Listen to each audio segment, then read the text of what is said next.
I work 20 hours a day, 7 days a week, so 140 hours. मतलब फेंकने की भी हद होती है। मुझसे लिख कर ले लो, ये बात झूठ है। इनके हिसाब से इतना प्रेशर तो होगा ही, आपको हैंडल करना आना चाहिए। लेबर मिनिस्ट्री ने प्रपोज किया कि एक दिन में 12 घंटे तक काम करवाया जा सकता है कंपनीज के द्वारा। इसलिए मेरी रिक्वेस्ट है कि हमारे यंगस्टर्स कहें कि मैं एक हफ्ते में 70 घंटे काम करना चाहता हूँ। बड़ा सवाल ये कि टॉक्सिक वर्क कल्चर होने के बावजूद ऐना जैसे लोग, ऐना जैसे एम्प्लॉयज अपनी नौकरियां क्यों नहीं छोड़ते। नमस्कार दोस्तों, क्या एक ऑफिस जॉब में हद से ज्यादा काम करना, ऑफिस का टॉक्सिक वर्क कल्चर किसी की जान ले सकता है? इसका एक जीता जागता उदाहरण हमें कुछ दिन पहले देखने को मिला। 26 साल की चार्टर्ड अकाउंटेंट एना सेबेस्टियन पेरेल पुणे में अर्न्स्ट एंड यंग ग्लोबल की एक मेंबर फर्म के साथ काम कर रही थी। इनकी मां अनीता ऑगस्टिन ने EY इंडिया के चेयरमैन को एक चिट्ठी लिखी जिसमें उन्होंने बताया इनकी बेटी को वर्क प्लेस पर इतना ज्यादा काम दिया गया कि वो फिजिकली, मेंटली और इमोशनली टूट गई। वो इतनी ओवर स्ट्रेस्ड हुई, इतना ज्यादा रात रात में जगना पड़ा कि इसकी वजह से उनकी मृत्यु हो गई।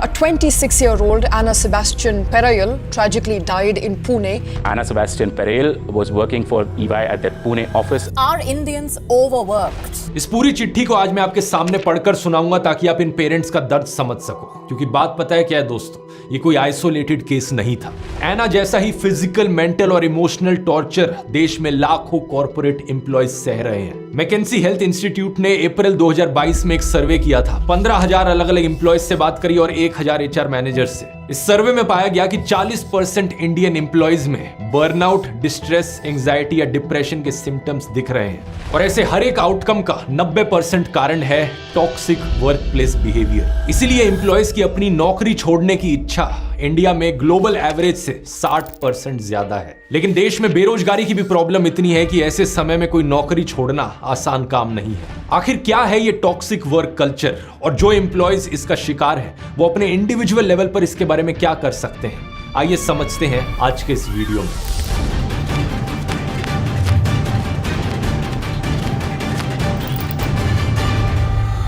सबसे पहले एक चीज क्लियर कर देते हैं, कुछ लोगों को मिसअंडरस्टैंडिंग है कि एना सेबेस्टियन वाला केस एक आत्महत्या का केस है, लेकिन ऐसा है नहीं। इंडियन एक्सप्रेस से बात करते हुए एना के पेरेंट्स ने बताया कि 20 जुलाई की शाम को एना दफ्तर से लौटते हुए घर देर से पहुंची थी और अचानक से घर पहुंचने के बाद वो कोलैप्स हो गई।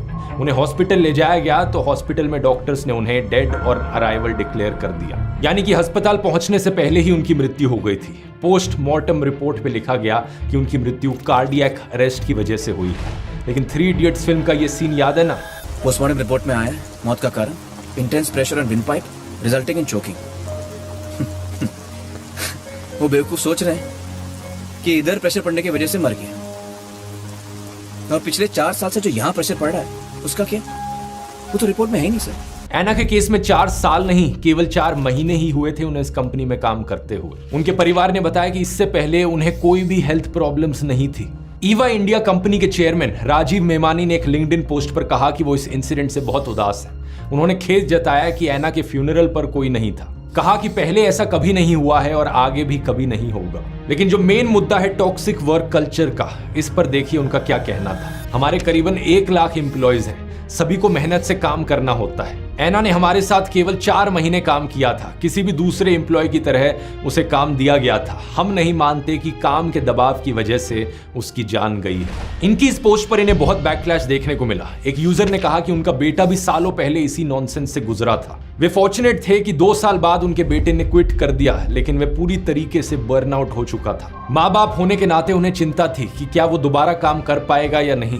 उन्होंने राजीव मेमानी को गुस्से में कहा कि आपकी रॉटन ऑर्गेनाइजेशन के साथ जो भी काम करते हैं आपको हर किसी से माफी मांगनी चाहिए। कई लोगों ने सोशल मीडिया पर पोस्ट करके बताया कि कैसे वो अपनी नौकरियों में भी इन्हीं हालातों में जी रहे हैं। ये देखिए, एक ने कहा कि वो अपनी नौकरी में 20-20 घंटे काम करते थे, लेकिन कंपनी 15 घंटे से ज्यादा एक्नॉलेज नहीं करती थी। एक दूसरे यूजर ने बताया कि डेलोइट कंपनी के एक डेप्यूटी मैनेजर की भी सेम कारणों की वजह से मृत्यु हुई थी 2 साल पहले। मिड-20s की उम्र में स्ट्रेस, एंजाइटी और कम नींद की वजह से जान चली गई। कांग्रेस नेता राहुल गांधी ने वीडियो कॉल पर बात करी एना की मां से। In 1947, but our children are still working like slaves. Even now, they are working like slaves. Rahul Gandhi ने कहा कि वो इस मामले को संसद में उठाएंगे। अगर हमारी सरकार चाहे तो इस मुद्दे को लेकर बहुत सारे सकारात्मक बदलाव ला सकती है। 2 महीने पहले ऑस्ट्रेलिया की सरकार ने अपने देशों के लाखों वर्कर्स को डिस्कनेक्ट होने का लीगल अधिकार दिया। इसके मायने पता है क्या है? ऑस्ट्रेलिया में अगर कोई भी एम्प्लॉय काम पर नहीं है और उसका एम्प्लॉयर उसे कांटेक्ट करने की कोशिश कर रहा है, तो मैसेज के जरिए, कॉल के जरिए वो चाहे तो उन कॉल्स और मैसेजेस को इग्नोर कर सकता है। किसी भी अनरीजनेबल कांटेक्ट को इग्नोर किया जा सकता है काम से रिलेटेड, जब आप अपने काम पर नहीं हो। यूरोप में देखिए, यूरोपियन यूनियन का कानून है कि ओवर टाइम मिलाकर मैक्सिमम वर्किंग आवर्स सिर्फ 48 आवर्स पर वीक हो सकते हैं। यानी कि किसी भी नौकरी में किसी भी एम्प्लॉय से हफ्ते में 48 घंटे से ज्यादा काम नहीं कराया जा सकता। लेकिन हमारे देश का हाल क्या है? कहानी उल्टी ही चल रही है। नवंबर 2020 का यह आर्टिकल देखिए। लेबर मिनिस्ट्री ने प्रपोज किया कि एक दिन में 12 घंटे तक काम करवाया जा सकता है कंपनीज के द्वारा।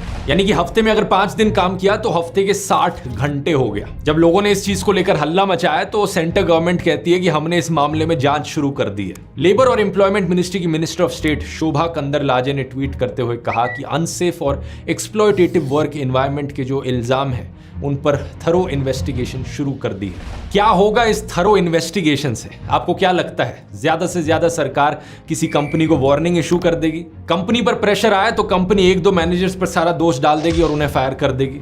जबकि ये बात हर कोई जानता है कि ये किसी एक एम्प्लॉय या किसी एक मैनेजर की प्रॉब्लम नहीं है। जो भी मैनेजर्स हैं उनके ऊपर प्रेशर रहता है उनके बॉस का, उन बॉसेस के ऊपर प्रेशर रहता है उनके ऊपर के बॉस का, और इसी तरीके से दरअसल में जो प्रेशर आता है वो सीधा टॉप से आता है। इस चीज का सबसे अच्छा प्रूफ है इन बड़े बड़े अरबपतियों की, इन कंपनियों के मालिकों की सोच। कुछ महीने पहले इंडिया के टेक बिलियनियर और इन्फोसिस के को फाउंडर नारायण मूर्ति ने एक पॉडकास्ट के दौरान कहा कि इंडिया की वर्क प्रोडक्टिविटी दुनिया में वन ऑफ द लोएस्ट है। India's work productivity is one of the lowest in the world. इसलिए मेरी रिक्वेस्ट है कि हमारे यंगस्टर्स कहें कि मैं एक हफ्ते में 70 घंटे काम करना चाहता हूं। इससे ऐसे लोगों की सोच पता चलती है। इनका बस चले तो इनके सारे एम्प्लॉयज हफ्ते में 70 घंटे काम करें। और इसके मायने पता है क्या होंगे? अगर आप एक 5 डे वर्क वीक मानते हो तो हर रोज के 14 घंटे काम करो। 8 घंटे की तो नींद ही हो गई, तो बाकी सब चीजों के लिए सिर्फ आपके पास 2 घंटे बचे। और अगर कोई हफ्ते में 7 दिन काम करे तो 10-10 घंटे हर दिन काम करना पड़ेगा अगर 70 घंटे करने हैं। नारायण मूर्ति की सेंसलेस बात को दूसरे कॉर्पोरेट्स ने भी सपोर्ट किया, जैसे कि ओला के सीईओ भवेश अग्रवाल। ये भी चाहते हैं कि देश में यूथ 70 घंटे हफ्तों में काम करे। और जब इनसे खुद पूछा गया कि ये कितना काम करते हैं तो देखिए इनका क्या कहना था। I work 20 hours a day, 7 days a week. Wow. So 140 hours. You don't believe in this weekend concept that Yeah. people can't reach you on a weekend? Not at all. But I don't agree with this work-life balance concept. मतलब फेंकने की भी हद होती है। मुझसे लिख कर ले लो, ये बात झूठ है। दुनिया में ज्यादातर लोगों को 7 से 9 घंटे की नींद चाहिए होती है हर रात हेल्दी रहने के लिए। लेकिन एक बहुत रेयर जीन म्यूटेशन है DEC2 नाम से। दुनिया में करीब 0.5% पॉपुलेशन में जीन म्यूटेशन देखी जाती है और जिनमें ये म्यूटेशन है वो कम नींद में भी सरवाइव कर सकते हैं। 2009 की एक स्टडी के अनुसार जिन लोगों में जीन म्यूटेशन थी वो 6.25 आवर्स पर नाइट की नींद पे भी हेल्दी रह पा रहे थे। ये जीन म्यूटेशन होने के बाद भी दुनिया में से ना के बराबर लोग हैं जो रात में 5 घंटे से भी कम सोते हैं। अब एक सेकंड के लिए अगर हम मान भी ले ओला के सीईओ भवेश अग्रवाल में म्यूटेटेड जीन है और ये बड़े ही पैदाइशी नेचुरली गिफ्टेड टैलेंटेड इंसान है, तो सवाल ये उठता है भवेश अग्रवाल जी, क्या आप खाना खाते हुए, नहाते हुए और हकते हुए भी काम करते हो? नहीं, 7 दिन 20 घंटे काम करने का मतलब यह है कि बाकी सारी चीजों के लिए आपके पास दिन में सिर्फ 4 घंटे बचे और मिनिमम 4 घंटे तो सोने के लिए भी चाहिए होते हैं। और 2 घंटे का ये पॉडकास्ट करने का टाइम कैसे निकाल पाए आप? क्या पॉडकास्ट करते करते भी नीचे छुपके से अपने पैरों से टाइपिंग कर रहे हो कंप्यूटर पर? 2017, 2020 और 2024 के न्यूज आर्टिकल्स आप देख सकते हो दोस्तों, जहां ओला के ड्राइवर्स किस तरह 10, 12, 14 घंटे काम करते हैं। कभी कभी 17, 18 घंटे भी इन्हें काम कराया जाता है। JSW ग्रुप के सज्जन जिंदल भी नारायण मूर्ति की बात को समर्थन दे रहे थे। इन सभी कंपनीज के सीईओज को मैं चैलेंज करना चाहूंगा कि अपनी कंपनी में जो लोएस्ट लेवल एम्प्लॉय है, एक बार उस लोएस्ट लेवल एम्प्लॉय का काम करके दिखा दो हफ्ते में 70 घंटे तक उसी की सैलरी पर, सिर्फ 1 महीने तक करके दिखा दो। ये फिर पता चलेगा कि असलियत में टॉक्सिक वर्क कल्चर का स्ट्रेस क्या होता है। एक एम्प्लॉय पर इतना बोझ डालने की बजाय ये कॉर्पोरेट्स ये क्यों नहीं कहते कि एक और इंसान को नौकरी दे दी जाए, दोनों में 35-35 घंटे हफ्ते में डिवाइड कर लिए जाए। ऐसा करने से पहली बात तो देश में बेरोजगारी कम होगी और दूसरी बात एम्प्लॉयज की प्रोडक्टिविटी बढ़ेगी। सही सुना आपने, कम काम करने से एक्चुअली में प्रोडक्टिविटी और एफिशिएंसी बढ़ती है। एक्सपर्ट मार्केट नाम की ऑर्गेनाइजेशन ने 42 अलग अलग कंट्रीज की वर्कफोर्स को एग्जामिन किया। हर एक देश के जीडीपी पर कैपिटा को उन्होंने डिवाइड किया हर एक इंसान के एनुअल वर्किंग आवर्स से और इस तरीके से प्रोडक्टिविटी कैलकुलेट करी। इस लिस्ट में लक्समबर्ग का देश पहले नंबर पर है। जानते हैं क्यों? क्योंकि वहां संडे को काम करने पर रोक है। हर एक एम्प्लॉय को साल में 5 हफ्ते की पेड लीव मिलती है और एक हफ्ते में 40 घंटे से ज्यादा काम नहीं कराया जाता। लक्समबर्ग के बाद इस लिस्ट में आते हैं आयरलैंड, नॉर्वे, डेनमार्क, नेदरलैंड्स और इन देशों में भी कहानी वही है। सभी देशों में 40 आवर वर्क वीक होता है और ये कोई कोइंसिडेंस की बात नहीं कि यही देश क्वालिटी ऑफ लाइफ और हैप्पीनेस इंडेक्स के मामले में भी हमेशा टॉप पर रहते हैं। इस लिस्ट में सबसे नीचे आने वाले देशों में था मेक्सिको, जहां बेरोजगारी का डर लगा रहता है। लेबर लॉज बिल्कुल भी स्ट्रिक्ट नहीं है और इसलिए 48 आवर वर्क वीक की जो लिमिट है वो हार्डली कभी इंपोज करी जाती है। कोलंबिया, चिली, ग्रीस जैसे देशों में भी ऐसा ही सिनेरियो देखने को मिलता है, जहां वर्किंग आवर्स बहुत ज्यादा है।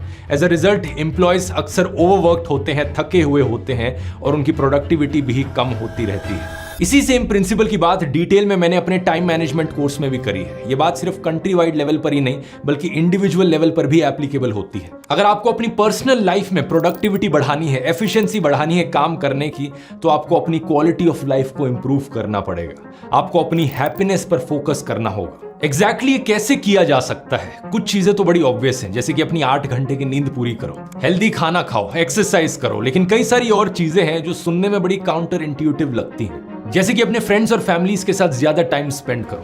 इन्हीं चीजों को मैंने डिटेल में कोर्स में एक्सप्लेन किया है। ये पूरा कोर्स बहुत ही डिटेल्ड और कॉम्प्रिहेंसिव कोर्स है, जिसमें मैं आपको ना सिर्फ टाइम मैनेजमेंट सिखाता हूं बल्कि goal creation, life satisfaction, task management, productivity और हैप्पीनेस दोनों साथ साथ कैसे बढ़ाया जाए ये भी सिखाया जाता है। इसके अलावा आप सीखेंगे कि कैसे आप प्रोक्रेस्टिनेशन और डिस्ट्रैक्शन से हमेशा के लिए छुटकारा पा सकते हैं। पिछले महीने इस कोर्स का नया हिंदी वर्जन लॉन्च हुआ था और पहले लोग जिन्होंने इस कोर्स को कंप्लीट किया उनके आप रिव्यू स्क्रीन पर देख सकते हैं। मुझे बड़ी खुशी है देखकर कि इन लोगों को ये कोर्स कितना यूजफुल लगा अपनी जिंदगी के लिए। अगर आप भी ज्वाइन करना चाहते हैं, इस कूपन कोड को इस्तेमाल कीजिए LIVE48 LIVE 48, आपको 48% ऑफ मिलेगा। इसका लिंक नीचे डिस्क्रिप्शन में मिल जाएगा या फिर आप इस QR कोड को भी स्कैन कर सकते हैं। अब एना सेबेस्टियन के टॉपिक पर वापस आए तो एक बड़ा सवाल ये कि टॉक्सिक वर्क कल्चर होने के बावजूद एना जैसे लोग, एना जैसे एम्प्लॉयज अपनी नौकरियां क्यों नहीं छोड़ते। मैं यहां आपको उनकी मां की चिट्ठी पढ़कर सुनाना चाहूंगा क्योंकि बहुत सारी चीजें उससे साफ हो जाती हैं।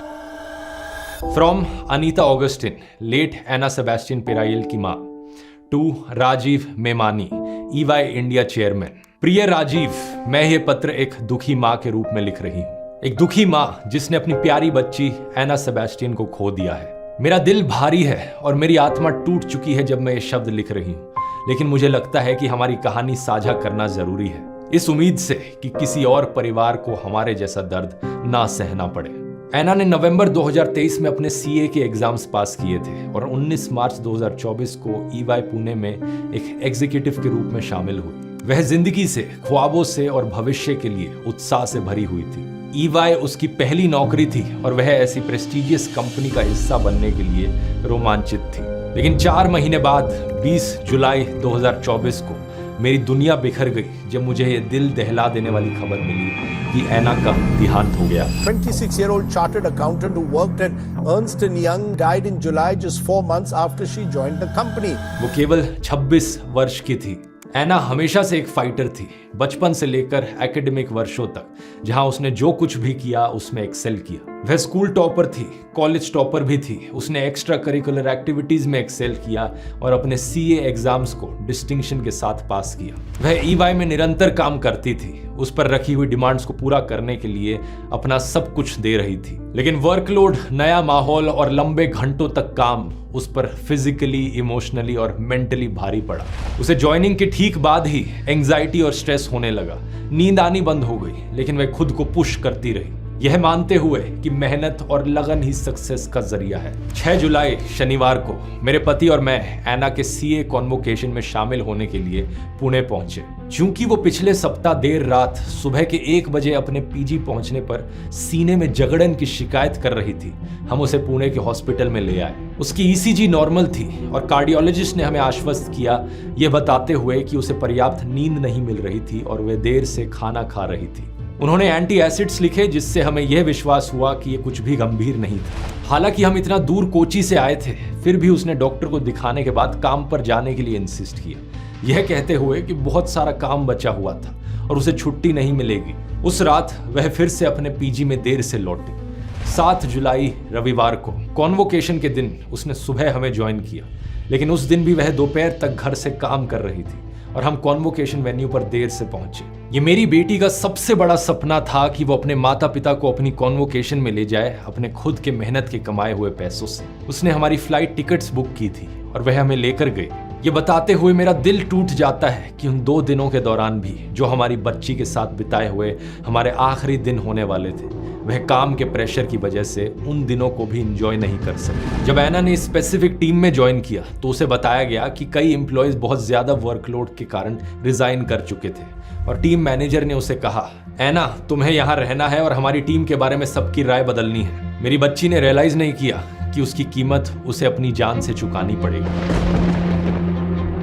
उसके मैनेजर्स अक्सर क्रिकेट मैचेस के दौरान मीटिंग्स को रीशेड्यूल करते थे और दिन के अंत में उसे काम सौंपते थे। एक ऑफिस पार्टी में एक सीनियर लीडर ने यह तक मजाक में कह दिया कि उसे अपने मैनेजर के अंडर काम करने में बहुत मुश्किल होने वाली है, जो दुर्भाग्य से एक ऐसी हकीकत बन गई जिससे वह बच नहीं पाए। ऐना ने हमें इस ओवरवेलमिंग वर्कलोड के बारे में साझा किया, खासकर वर्बली दिए गए एडिशनल टास्क्स जो ऑफिशियल काम से अलग थे। मैं उससे कहती थी कि ऐसे काम ना ले, लेकिन मैनेजर्स को कोई फर्क नहीं पड़ता था।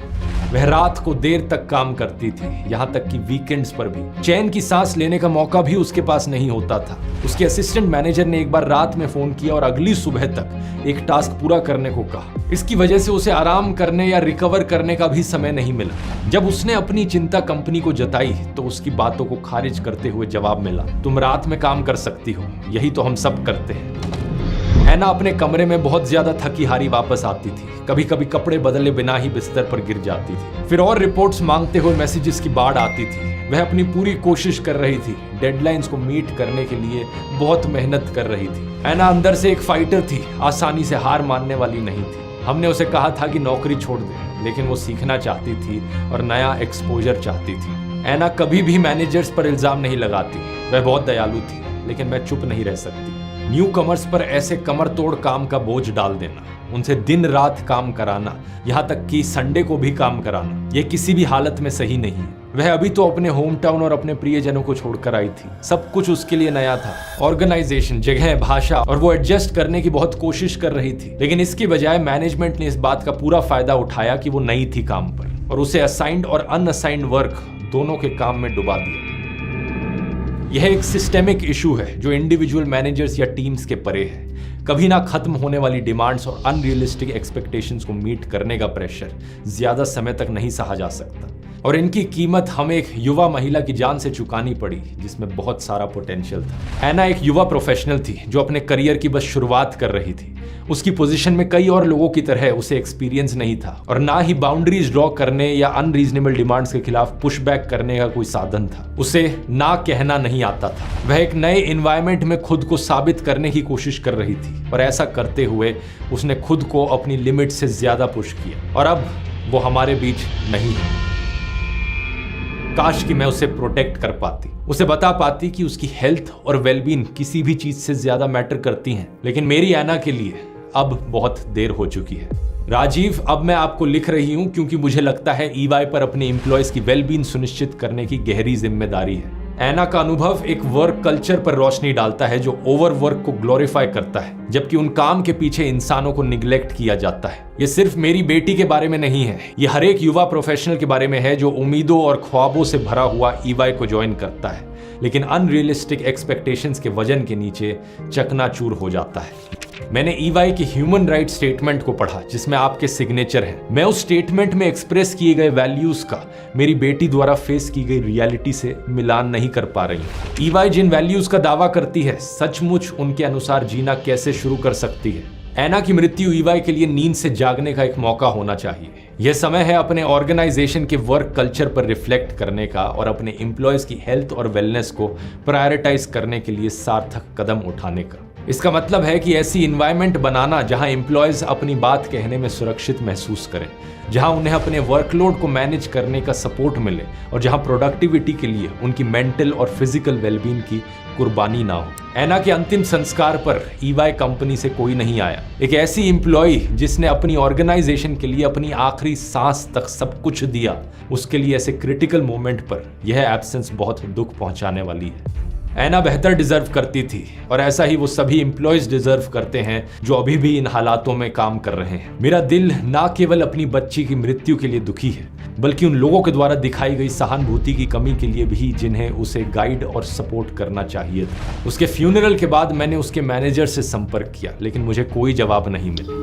कोई कंपनीज जो वैल्यूज और ह्यूमन राइट्स की बात करती है अपने एक एम्प्लॉय के अंतिम पलों में उसके लिए आने से कैसे चूक सकती है। चार्टेड अकाउंटेंट बनने के लिए सालों की मेहनत, कठिनाइयां और सैक्रिफाइस की जरूरत होती है, ना केवल स्टूडेंट के लिए बल्कि पेरेंट्स के लिए भी। मेरी बेटी की सालों की मेहनत को ईवाई ने महज 4 महीनों में खत्म कर दिया। मुझे उम्मीद है कि इस लेटर को आप उसी गंभीरता के साथ लें जो ये डिजर्व करता है। मैं नहीं जानती कि क्या कोई माँ के इमोशंस को सही से समझ सकता है जब वह अपनी बेटी को विदा करती है। वह बेटी जिसे उसने अपने बाहों में थामा, बड़ा होते देखा, खेलते देखा, रोते देखा और जिसके साथ सपने शेयर किए, जब तक कि उन्होंने भी ऐसा दर्द नहीं झेला हो। मुझे उम्मीद है कि मेरी बच्ची का अनुभव सचमुच बदलाव लाएगा ताकि किसी और परिवार को हमारे जैसा दुख और ट्रॉमा ना सहना पड़े। मेरी ऐना अब हमारे बीच नहीं है लेकिन उसकी कहानी अभी भी कुछ बदलाव ला सकती है। सादर, अनीता ऑगस्टिन। ऐना की माँ को मेरा सलाम कि अपनी बेटी के जाने के दुख में होते हुए भी उन्होंने दूसरों के लिए कंसर्न दिखाया, इस टॉक्सिक वर्क कल्चर को आईना दिखाया, हालातों को बदलने की उम्मीद दिखाई। अगर आप कहीं पर दोस्तों ऐसे टॉक्सिक वर्क कल्चर को झेल रहे हैं तो कमेंट्स में अपना एक्सपीरियंस शेयर कीजिए। मैं कहूंगा ऐसे टॉक्सिक वर्क कल्चर को सीधा ना कहिए। अगर आप ऐसी किसी नौकरी में हैं, पहले तो अपने मैनेजर्स को कांटेक्ट करके उन्हें साफ साफ बताइए कि आप क्या झेल रहे हैं। बाकी एम्प्लॉयज के साथ अपनी प्रॉब्लम्स शेयर कीजिए। हो सके तो सोशल मीडिया पर आवाज उठाइए। अगर इससे भी बात नहीं बनी तो दूसरी कंपनी में स्विच करने की कोशिश कीजिए। खुद कोई नया बिजनेस स्टार्ट करना काफी मुश्किल चीज होती है। अगर ये नहीं करना तो हर एक फील्ड में फ्रीलांसिंग के भी ऑप्शंस होते हैं। इस टॉपिक पर कभी डिटेल में एक अलग वीडियो बन सकता है। अगर आप चाहते हैं तो नीचे कमेंट्स में लिखकर बता सकते हैं। अभी के लिए उम्मीद करता हूं इस वीडियो ने आपकी आंखें खोली होंगी। टाइम मैनेजमेंट कोर्स का लिंक नीचे डिस्क्रिप्शन में मिल जाएगा और अगर आप थोड़ा और एडवाइस चाहते हैं इस टॉपिक के ऊपर तो इसकी बात मैंने इस वाले वीडियो में करी है। स्टॉप।